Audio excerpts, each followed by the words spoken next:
obviously Colin and I competed against each other, so I think obviously he knew that I was competitive as well, and he could see what we, and, you know, even though he was driving for Subaru, he'd spent a lot of time driving Fords as well, and I think he could see exactly what we'd done even with the Escort. In the short time that we were running the program, we'd gone to a sequential box, and we'd done quite a lot of work to the point where, you know, we had some good results with Carlos and UR.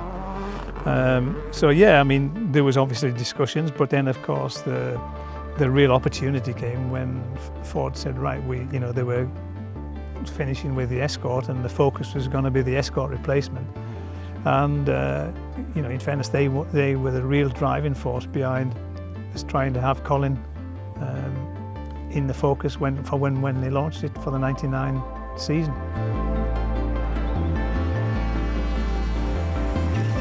The thing about Colin, he was so gifted. He was one of the most naturally talented drivers that there's probably ever been.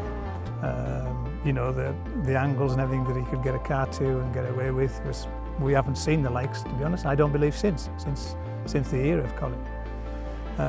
But what a lot of people, I don't think they can understand, but what Colin's real strength for me was that his ability to understand the limits that he could push a car to. And people think, but he had loads of accidents. And but what you don't realise is that if you look at any of the difficult rallies in the World Championship, you know, the Acropolises, the Cypresses, the Argentinas, the Safaris, you know, if you look, that's where Colin was strongest. But his reputation, or the way that he was portrayed, you wouldn't think that he could deliver on those type of rallies. But he had just an incredible mechanical sympathy when you needed to, and an incredible understanding of how much mechanical abuse certain components on the car could take. And of course, you know, me as well, for the difficult rallies, the key for me was, you know, because suspension in those days was nothing like what it is now. So, you know, I set our stall out that, you know, for those difficult rallies, we have to change as many components as we possibly can. Okay, we were spending, you know, a lot of money on replacing suspension at every possible opportunity, but I felt that was the key to winning those difficult rallies. I always remember Carlos saying to Uwe Anderson at the time, you know, when is that bloody Focus going to break? It's impossible to bring a new car to a Safari rally and win. But you know, you look at that rally, and again, Colin's ability there, it's probably the only World Championship event where Colin never had the fastest time. Yeah. But he knew how to maximise, pace himself, and how far he could push the car. You could challenge Colin against any of even our best technicians. You know, we would have competitions at the time, and obviously training our guys to change clutches quickly, to change suspension. But you could pitch Colin against any single one of them, and 9 times out of 10, he would beat some of the best technicians. And you know, I'll never forget, there's no other driver, to be honest, could have done it. I mean, New Zealand one year, the actual wastegate broke off the exhaust manifold. So you know the temperatures that you're talking about when it's over 1,000 degrees, but he got to the end of the stage, and we told us what had happened, and we just thought, well, that's it, he's out of the rally. Colin, he got the lock wire out of the toolkit, lock wired all around the exhaust manifold, and I've never seen a job like it since. It was an incredible bit of craftsmanship, and he came through and still did like 2nd or 3rd fastest time. Probably some of those high speed events, he was probably just too brave. You know, 9 times out of 10 he could get away with things because he had this incredible car control. But places like Finland and everything, you know, the trouble is Finland draws you in.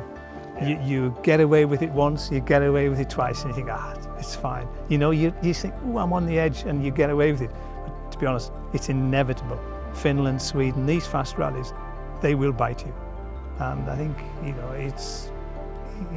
when he was as flamboyant as he was and what he used to get away with, it's just certain types of rallies, then you can't continually get away with it.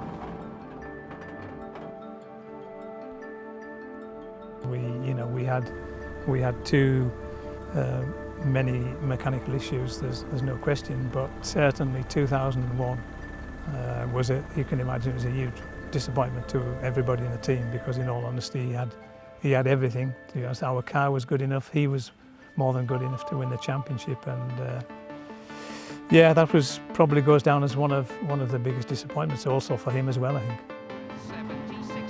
He'd had such an incredible run on Rally GB. What did he win? Was it 3 on the trot or something like that? And you know, he had all that, the confidence of this is his home rally. It was, but again, same situation, high-speed section.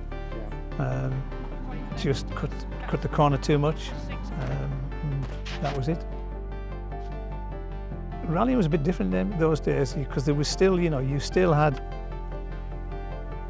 mechanical issues, and there was always, well, these things happen in rally, and the accidents were more often as well in those days, because you know the cars and everything didn't handle the same.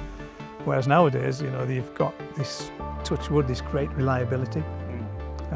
There seems to be less and less mistakes made by the drivers, because I think they know as well now that times have changed. It wouldn't be accepted anymore to just have 3 accidents on the trot, whereas that used to be part of rallying years ago, but you know, it's not anymore. It was a great combination. You know, you had Carlos, who was really driving the team forward to improve the standards, to keep pushing on the engineering and the development of the car. And, you know, he was a big driving force, and then of course you had that, we've talked about that incredible natural ability and speed of Colin. They had, don't get me wrong, like probably most guys, they did have their moments, but to be honest, there were very few and far between there. But I think the thing was they both had the respect for each other as to what they could deliver. You know, Colin knew that Carlos would keep fighting until the very last metre of the very last stage. Colin always knew that he could never relax. And then, of course, Carlos knew that Colin just had this incredible ability to probably take 10 seconds out of somebody, even on the final stage.